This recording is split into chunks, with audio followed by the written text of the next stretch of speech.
to my violin videos.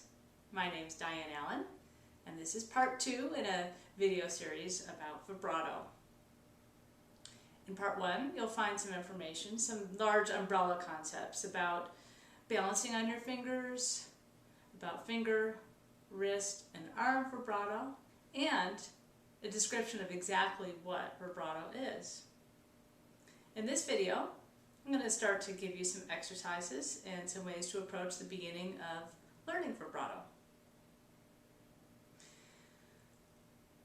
I want to start off with another concept. Our bodies have the capacity to move in opposite directions quickly and feel completely loose.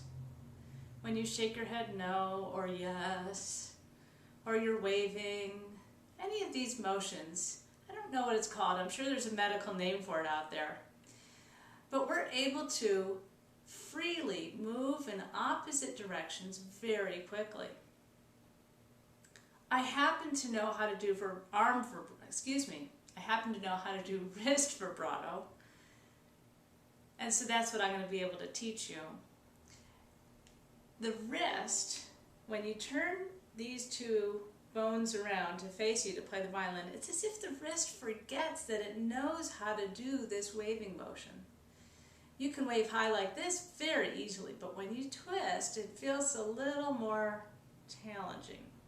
So the first step is actually to, without an instrument, to stand here and do this motion.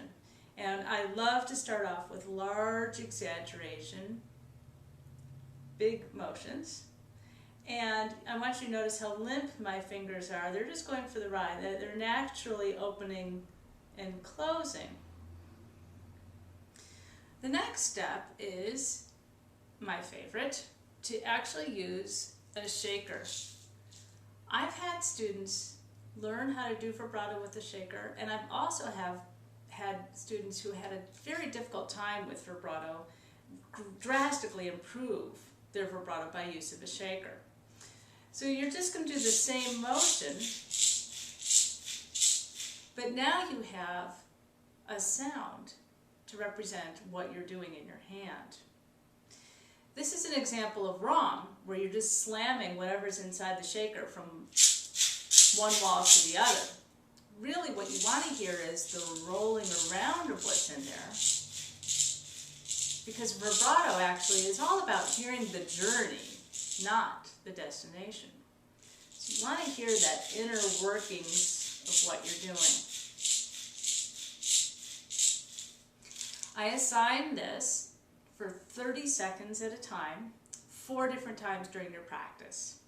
So you start off with shaking for 30 seconds, play some scales, shake some more for 30 seconds, and so on.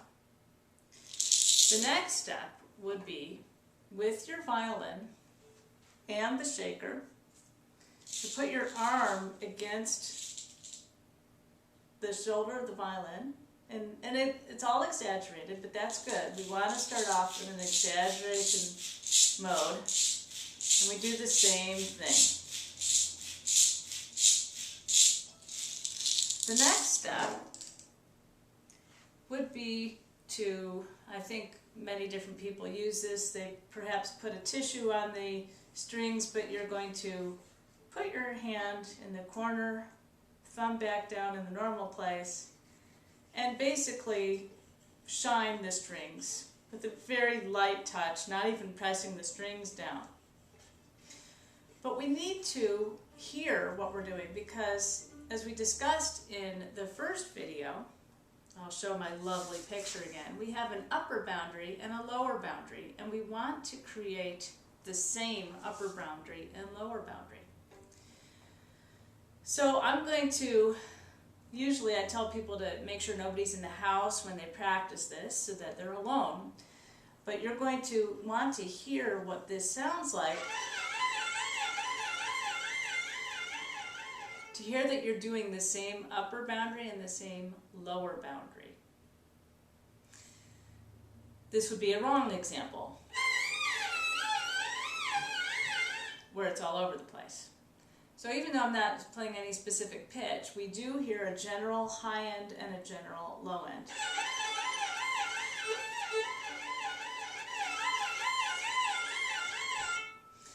The next step would be to start counting. So I like to start off with 4 wiggles in a bow, and I tend to count the high end. So we go like this: 1, 2, 3, 4. 1, 2, 3, 4. And you can do that for a few minutes. It takes a little bit of this, pat your head, rub your tummy coordination. And then you add by 2s. So you'll do 6, 1, 2, 3, 4, 5, 6, 1, 2, 3, 4, 5, 6. Then you'll do 8, 10, add by 2s. So something happens. At some point, you're going to have to speed up your vibrato. I can get to a full bow, probably, I don't know, about 10 wiggles. 2, 3, 4, 5, 6, 7, 8, 9, 10. If I were going to fit in any more wiggles per bow, I'm going to have to speed this up. And that's when you start to push it a little bit. The freaky thing about learning vibrato is that when you finally get it, you feel like you have just lost control. All of these movements so far have been very measured and controlled. But when you shake your head no, or shake your wrist quickly like this, you're not controlling each individual motion. You're suddenly triggering into whatever that thing is in our bodies that allows us to shake quickly, back and forth, quickly. And so oftentimes students will start to be doing this motion, and then all of a sudden they'll get little blips of this uncontrollable shakes, and you stop because you think it's wrong. It's actually right. To help egg this along, sometimes I just do drop your finger and do a down bow circle. So we might do something like this.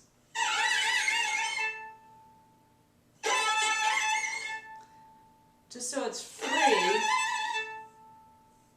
Okay? Now, the next step is, for some people, probably the trickiest step. And that is, how do you transfer what I just did to actually playing a note? So we need to go back to what we talked about in the previous video, which is independent fingering. And oftentimes people start with these middle 2 fingers because they're in the middle of the hand. It's easier to balance there. So after a student has practiced playing something like Go, Talent, Rhodey, or Twinkle with their independent fingering, I'll take the note D here, have them balance on it, and add that motion, pretending that there's just a little bit of glue in the fingering, in the fingertip. So at this point, I'd have to say that transferring this wild, crazy motion, getting the uncontrollable shakes, and transferring it to actually playing a specific note with vibrato, I don't think I've ever taught that particular part the same way twice. I'm pretty sure every single student I've taught, it's been an individual, okay, let's try this, okay, let's try this, let's try this. However, I know that these beginning steps, and particularly using the shaker, is a great way to get this wild thing happening. And it is freaky, it is wild. I think it's the weirdest thing to teach in all of violin. And so don't stress out about it. Have fun with it. It is wiggly. Some fun things that happen are the knee starts to wiggle, or maybe even the bow arm wrist starts to wiggle. You have no idea what's going to start shaking. But we'll take whatever's shaking and try to be loose. Don't be tight when you do this. So to summarize, start off alone, nothing. Second step, using a shaker. Third step, violin and shaker. Fourth step, shine the violin strings. Fifth step is hearing that so that you can determine your high boundary and your low boundary. and then pushing it until you get that uncontrollable shakiness.